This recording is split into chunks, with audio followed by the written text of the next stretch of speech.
জয় Madhusudan MgI কিচেনে সকল বন্ধুদের স্বাগত জানাচ্ছি আর প্রণামও জানাচ্ছি। আজকে আমার রেসিপি হবে কাঁঠাল দিয়ে। আমি ময়দা নিয়েছি, ছোলার ডাল ভিজিয়ে সুন্দর করে জল ঝরিয়ে নিয়েছি। আর ময়দাটা মাখবো, তার জন্য কালো জিরে, জোয়ান, সামান্য চিনি আর সাদা তেল ময়াম দিয়ে নুন দিয়ে জল দিয়ে মেখে নেব আর ডালটা বেটে নেব। দিয়ে দিচ্ছি জোয়ান, কালো জিরে, সামান্য চিনি, খুব সামান্য লবণ আর তেল দিয়ে নেব। তেল দিয়ে ভালো করে ময়াম দিয়ে নেব।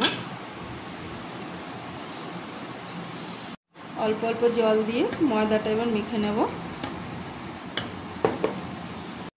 ময়দাটা মাখা হয়ে গেছে, এবার আমি ঢেকে কিছুক্ষণ রেখে দেবো।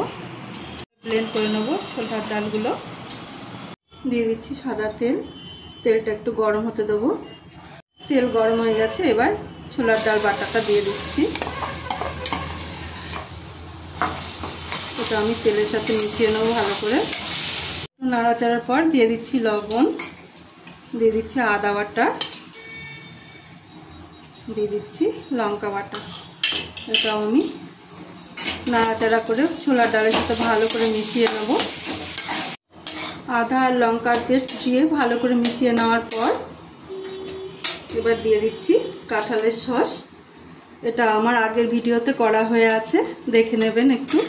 আর যারা এমনি ডাইরেক্ট কাঁঠালের পাল্প দিতে চান সেটাও করে দেখবেন, সেটাও দিয়ে করে খেলে সেটাও খুব ভালো লাগে। আমি এইভাবে করে নিয়েছি। এটাও ভালো করে ছোলার ডালের সাথে ভালো করে আমি কষিয়ে নেব। ভিডিওটা লাইক দিয়ে প্রথম থেকে শেষ অবধি দেখবেন আর কমেন্ট করে অবশ্যই জানাবেন ভিডিওটা কেমন হয়। আর ভালো লাগলে সাবস্ক্রাইব করে আমার পাশে থাকবেন। ছোলার ডালের মন্ডটা তৈরি হয়ে গেছে, এই যে কড়া থেকে ছেড়ে ছেড়ে দিয়েছে। এবার আমি নামিয়ে ঠান্ডা করতে দেবো। আমি লেচি কেটে এরকম বাটি করে নিয়েছি। এরপর দিয়ে দিচ্ছি ছোলার ডালের পুর। এটা ভালো করে চেপে চেপে নেব। নিয়ে এর উপরে ভাজা মশলা দিয়ে এবার এটাকে আস্তে করে মুড়ে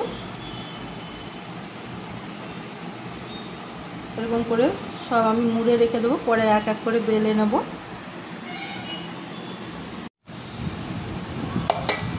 আমি লেচিগুলো ময়দা মাখাবো। ময়দা মাখিয়ে সুন্দর করে আলতো হাতে মোটা করে বেলে নেব। তেল গরম হয়ে গেছে, এবার আমি এক এক করে ভেজে নেব।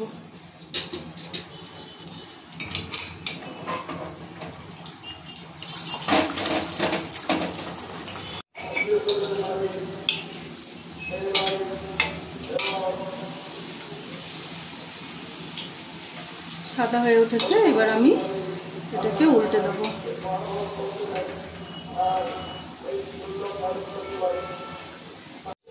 এই পুরিটা হয়ে গেছে, এবার আমি তুলে নেব।